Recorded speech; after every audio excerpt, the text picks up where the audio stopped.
Good evening. I am truly honored to be here with you tonight, and thank you to the Foundation for inviting me, and thank you all for sharing in this moment. We are here in the memory of Sergio Vieira de Mello and the 21 other men and women, most of them UN workers, who died with him in the bombing of the UN headquarters in Baghdad, August 2003. We remember all those who died to acknowledge each valuable life cut short and the families who share, even today, in their sacrifice. We also remember them for the power of the example they set. Brave individuals from 11 different countries working to help the Iraqi people at the direction of the United Nations Security Council and on behalf of all of us. This is sometimes forgotten, that in serving under the UN flag, they died in our names, as our representatives. And at their head, Sergio was a man of extraordinary grace and ability, as many who knew him will testify. A man who gave 30 years to the United Nations, rising from a field officer to High Commissioner for Human Rights and Special Representative to Iraq. From Bangladesh to Bosnia to South Sudan to East Timor, he spent the majority of his career in the field, working alongside people forced from their homes by war and assisting them with his skill as a diplomat and a negotiator. Perhaps the greatest testament to his contribution is how much his advice would be valued today. As the Syrian conflict enters its 7th year, as we live through the gravest refugee crisis since the founding of the United Nations, as 20 million people are on the brink of death from starvation in Yemen, Somalia, South Sudan, and Southeast Nigeria, I cannot imagine that there is anyone in the leadership of the United Nations who would not welcome the opportunity to consult Sergio or to send him into the field once more. He is truly missed. It is humbling for me to speak tonight in the presence of members of Sergio's family and his former colleagues. I never knew Sergio, but I have stood before the plaque in the place where he died. I felt profound sadness at the fact that the conflict in Iraq, the source of so much Iraqi suffering to this day, had claimed the lives of men and women whose only intention was to try to improve a desperate situation. But I also saw clearly the value and nobility of a life spent in service to others. Sergio was a man who never turned down an assignment, no matter how difficult and dangerous, or as others have put it, who handled one impossible task after another. He was a man, to borrow the words of Thomas Paine, whose country was the world, whose religion was to do good. He will always remain a hero and inspiration to all who follow in his footsteps. The UN's work did not end there, in the rubble of Canal House 14 years ago. Hundreds of UN staff have served and continue to serve in Iraq, as they do from Afghanistan to Somalia, because the task of building peace and security can never be abandoned, no matter how bleak the situation. My thoughts on Sergio's life and legacy derive from my 16 years with UNHCR, the agency he spent so much of his career serving and representing. But I also speak as a citizen from my country, the United States. I believe all of us who work with the UN preserve this duality. The United Nations is not a country. It is a place where we come together as nations and people to try to resolve our differences and to unite in common action. As a citizen, I find myself looking out on a global environment that seems more troubling and uncertain than any time in my lifetime. And I imagine many of you feel the same. We are grappling with a level of conflict and insecurity that seems to exceed our will and capabilities, with more refugees than ever before, with new wars erupting on top of existing conflicts, some already lasting decades. We see a rising tide of nationalism, masquerading as patriotism, and the reemergence of policies encouraging fear and hatred of others. We see some politicians elected partly on the basis of dismissing international institutions and agreements, as if our countries have not benefited from cooperation but actually been harmed by it. We hear some leaders talking as if some of our proudest achievements are in fact our biggest liabilities, whether it is the tradition of successfully integrating refugees into our societies or the institutions and treaties we have built rooted in law and human rights.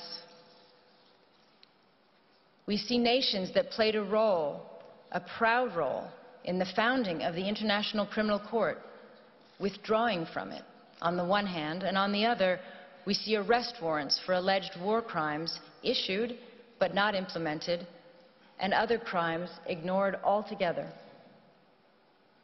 We see a country like South Sudan, ushered by the international community into independence, and then largely abandoned, not by the UN agencies and NGOs, but effectively abandoned, without the massive support they need to make a success of sovereignty.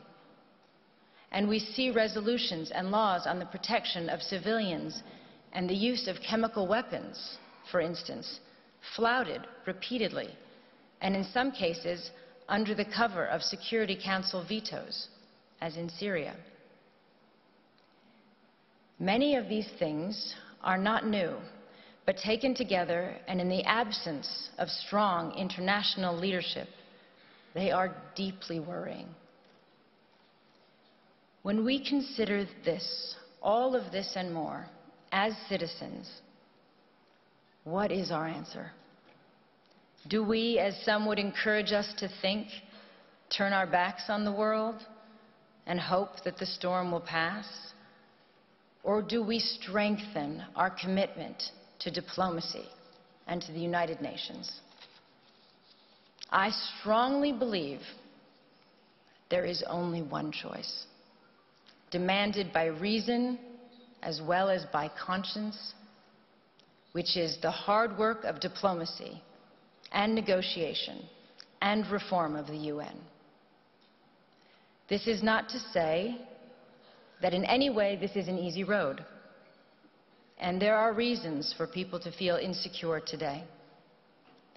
The level of conflict and lack of solutions, combined with the fear of terrorism, the reality that globalization has brought vast benefits to some and worsened the lot for others, the sense of disconnect between citizens and governments, or in some countries the lack of governance, the overall feeling that for all our gains in technology and connectedness, the less we are in control of forces shaping our lives.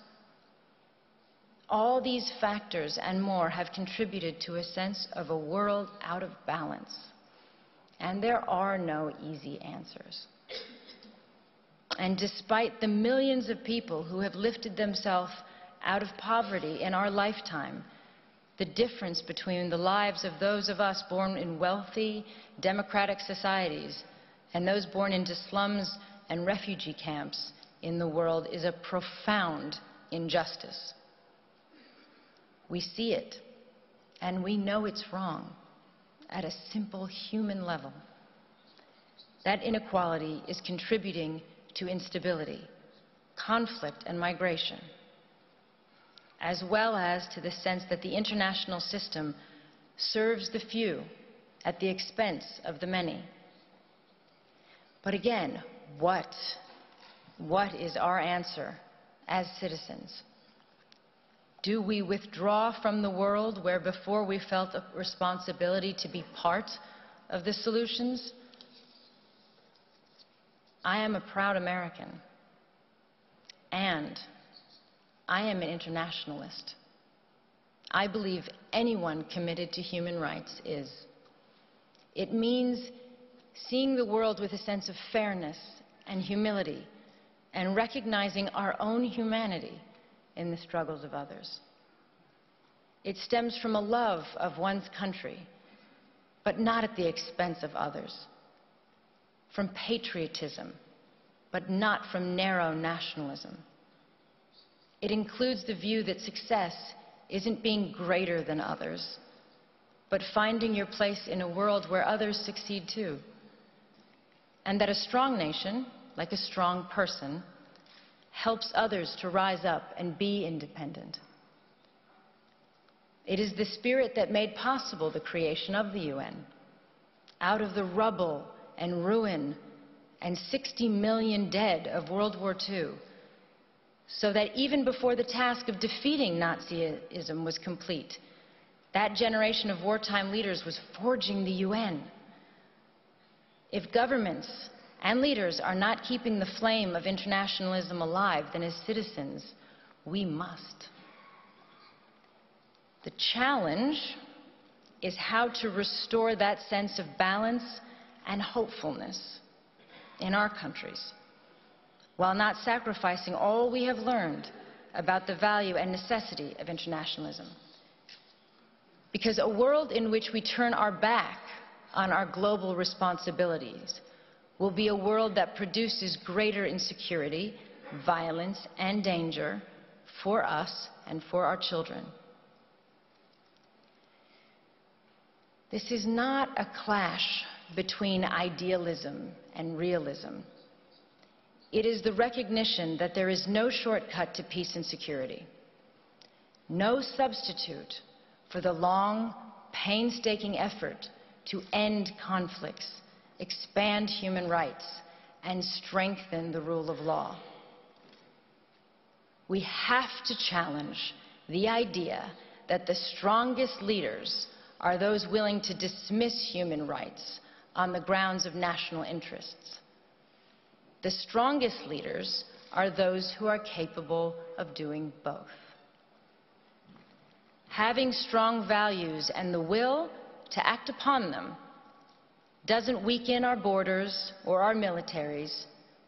It is their essential foundation. And none of this is to say that the UN is perfect, because of course we know it is not. I have never met a field officer who has not railed against the shortcomings, as I imagine Sergio did in his darkest moments. And he, like all of us, wanted a UN that was more decisive, less bureaucratic, and that lived up to its standards. But he never said it was pointless, and he never threw in the towel. The UN is an imperfect organization because we are imperfect. It is not separate from us. Our decisions, particularly those made by the Security Council, have played a part in creating the landscape that we are dealing with today. We should always remember why the UN was formed and what it is for, and take that responsibility very seriously. We have to recognize the damage we do when we undermine the UN or use it selectively or not at all, or when we rely on aid to do the job of diplomacy, or give the UN impossible tasks and then underfund it. For example, today, there is not a single humanitarian appeal anywhere in the world that is funded even by half of what is required. In fact, worse than that, appeals for countries on the brink of famine today are 17%, 7%, 5% funded, for example. And of course, emergency aid is not the long-term answer. No one prefers that kind of aid, not citizens of donor countries, not governments, not refugees. They do not want to be dependent. It would be far better to be able to invest all of our funds in infrastructure and schools and trade and enterprises. But let's be clear, emergency aid has to continue because many states cannot or will not protect the rights of citizens around the world. It is what we spend in countries where we have no diplomacy or our diplomacy is not working. And until we do better at preventing and reducing conflict, we are doomed to be in a cycle of having to help feed or shelter people when societies collapse. As another legendary UN leader who was also killed in the line of duty, Dag Hammarskjöld, said, "Everything will be all right." You know when? When people, just people, stop thinking of the United Nations as a weird Picasso abstraction and see it as a drawing they make themselves. The UN can only change if governments change their policies, and if we, as citizens, ask governments to do that. It is moving if you think about it. We are the future generations envisioned in the UN Charter. When our grandparents resolved to spare future generations the scourge of war, as written, they were thinking of us.